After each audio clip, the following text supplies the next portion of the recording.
Hi friends, I am Lakshya Sivaramakrishnan and I am here to walk you through my journey with technology. You can follow me here on my G+ and Twitter handle so that we can get in touch. Let me introduce myself to you. Born in Mumbai, the city of dreams, a native of Kerala, the place with the highest literacy rate, a Tamil-speaking girl brought up in Karnataka, the land of sandalwood, scenic beauty and splendid people. I have been fortunate to see many flavors of India and you get to see our diversity here. I am a woman tech maker, a design engineer by profession, a unicorn and connector by passion. I'll tell you why I call myself a unicorn, but you'll have to wait for me to get there. I call myself a connector. You want to know why? That's because I love connecting to people around. Connectors bring about change through people, and that's exactly what I am here to do today. I am here to bring about change through you. I am here to bring about change through women tech makers. I want you and me to be instrumental in bringing about this change. So let's do this together. Let's close our eyes for a moment. Can we do that together, please? Imagine an engineer. Have you done that? How many of us visualized a man coding on his laptop? Many of us would have done that for sure. Or did you think of a woman? Or even better, is it you? How many of us think of ourselves when we have to visualize an engineer? Hardly a few, and this is exactly where the problem lies. One of the biggest problems is that we doubt our own capabilities. Technology is touching our lives right from our cradles to our graves, and having a woman's perspective in prototyping, designing, and implementing is equally important.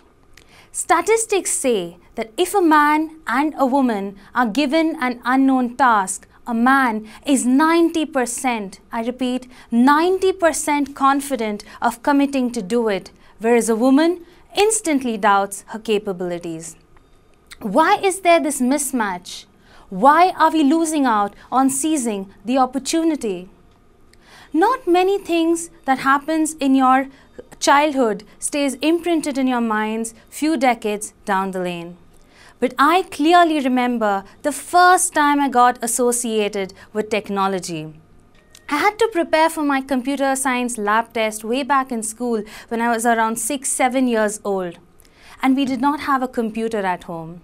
My father accompanied me to a cyber cafe quite some distance away for me to practice my lessons for the exam.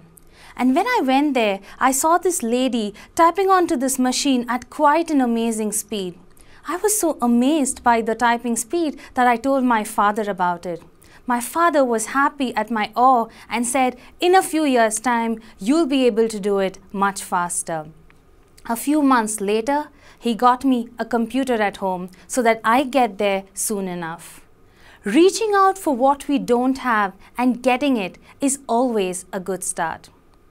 At that age, it was amazing for me to see a machine being able to do so many things. Once I got the computer home, I started exploring and experimenting new things on it. Creating a PowerPoint presentation gave me a lot of satisfaction. I remember the time when my father took me to his office one day and allowed me to use his system. And I came up with this beautiful PowerPoint presentation and handed it over to his boss.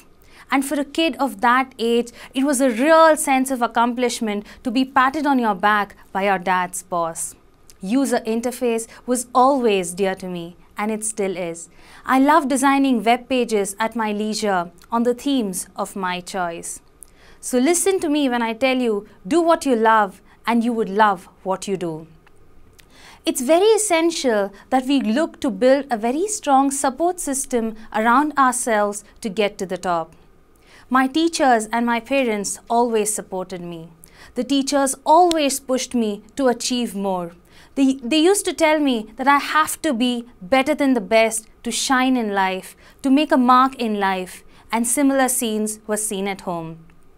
If I come back home with a 99 in math, trust me, this has happened 2-3 times at home, my mother would first ask me where I lost that 1 mark and then give me credit for the 99 that I've got.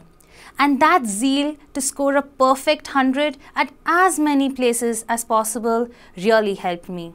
This even got me the Best Student Award at school. So that is why I tell you it's so essential to build a strong support system for ourselves. At no point in this journey did I visualize myself as an engineer. I did not know about a career called software engineering.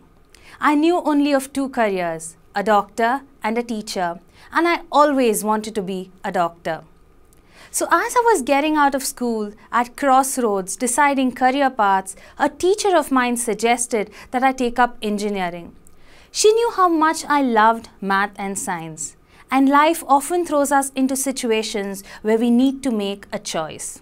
I made the choice. I said I want to be an engineer, and I followed my heart. I got into one of the premier engineering colleges in Karnataka and learnt my lessons well.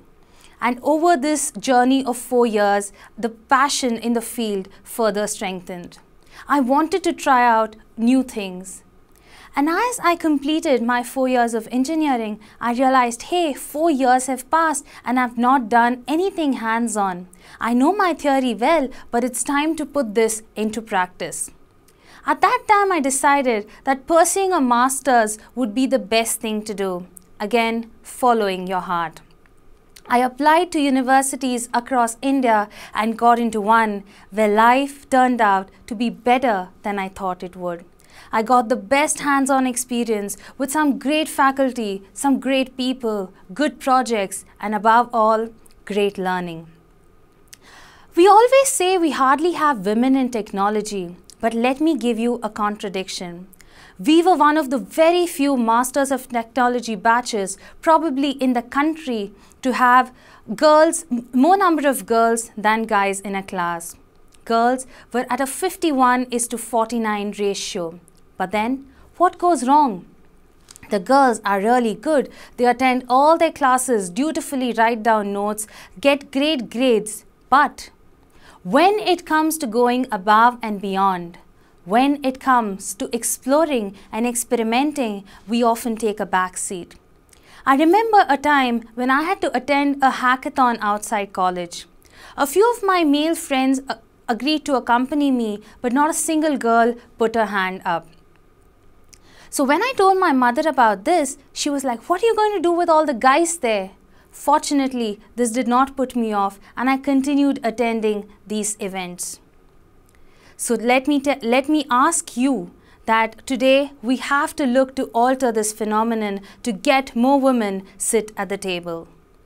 Right from the very beginning, I was someone who seized every opportunity, and that's the way I had been brought up. Remember I told you about the support system? This was where I was getting to. My parents always encouraged me to take up any activity that came my way, and the concept of participation was far more important than winning. I was fortunate to be a part of the YMCA Mumbai for a few weeks. I had been the head girl and the valedictorian way back in school. I was the part of the Students' Activity Council and the Google Student Club at my master's degree. I've done a lot of comparing and event management in school, colleges, and even at my workplace. They call me an energizer in my workplace. Oh, that reminds me, I had to tell you why I am called the unicorn. Time to unravel that mystery now. No, it's not the same animal that we know about. I am a part of the GDG BLR Droid community and help them organize events there. Again, I just love doing this and I went on to do that. So they call me a unicorn. I don't know why, but I know what's common in between me and the unicorn. We both follow what we love doing the most. And just like how I got inspired by being an unicorn, I want to take you all there, ensuring that we are all following our passions. So that was about me, but I'm here for a bigger purpose, to help contribute to the community and inspire you to do the same. I know there are many classes like mine with more number of girls than boys in a professional course, but it's time we make an impact. It's time that we look to bridge this confidence gap by believing in ourselves, by taking risks, by doing what we love the most. I imagine a perfect world where there are equal number of men and women sitting at a table, brainstorming together, innovating and inventing together, and most importantly, leading a group of people by inspiring them. There will be many people throwing stones at you, but let's learn to silence our critics and say, I can do much better than this, and look to convert these stones into milestones. I'm sure we'll be reaching places by doing this. We'll figure it out how to take this to a larger extent, but for now, let's make a promise to ourselves. Let's look to attend all developer events that are happening across the city, learn from them, teach a few, and contribute back to the community.